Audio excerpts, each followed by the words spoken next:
অত্র থানা মসজিদের ইমাম মাওলানা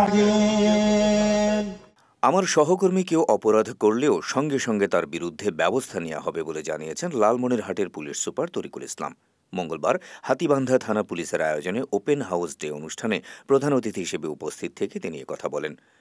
হাতীবান্ধা থানা অফিসার ইনচার্জ মাহমুদুর নবীর সভাপতিত্বে এই সময় বিএনপির আহ্বায়ক মোশাররফ হোসেন, যুগ্ম আহ্বায়ক শফিউল আলম বাবুল, জামায়াতের আমির হাসান আলী, সাধারণ সম্পাদক রফিকুল ইসলাম ও স্থানীয় সাংবাদিক সহ গণ্যমান্য ব্যক্তিবর্গ উপস্থিত ছিলেন।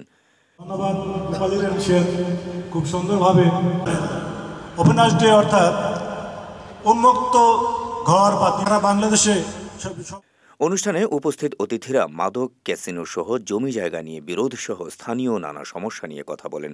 এ সময় সকল সমস্যা স্থানীয় গণ্যমান্য ব্যক্তিদের সহযোগিতা নিয়ে সমাধান করার আশ্বাস দেন পুলিশ সুপার তরিকুল ইসলাম।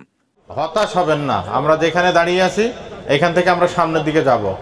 আপনারা যদি পাশে থাকেন, আমরা এই সামনের দিকে যত বাধাই আসুক আমরা সামনে চলে যাব।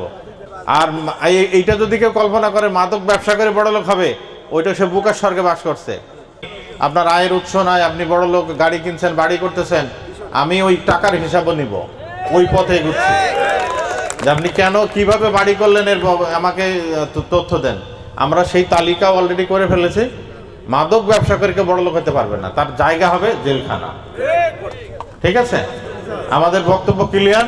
আর আমাদের কোনো সদস্য যদি আপনাদের অসহযোগিতা করে থাকে আমাদের জানাবেন, আমরা তাকে আইনানুগ ব্যবস্থা নিব, আমাদের ডিপার্টমেন্টাল ব্যবস্থা আমরা নিব। আপনারা জানেন যে ডিএমপির কমিশনার বলছে মামলা না নিলে 1 মিনিটের মধ্যে ওসি বদল। আমি বলবো 1 মিনিট না, হাফ মিনিটে বদল হবে। ঠিক আছে, আপনারা আস্থা রাখেন, আমরা ইনশাল্লাহ সামনের পথ চলা আপনাদের নিয়েই আমরা করব।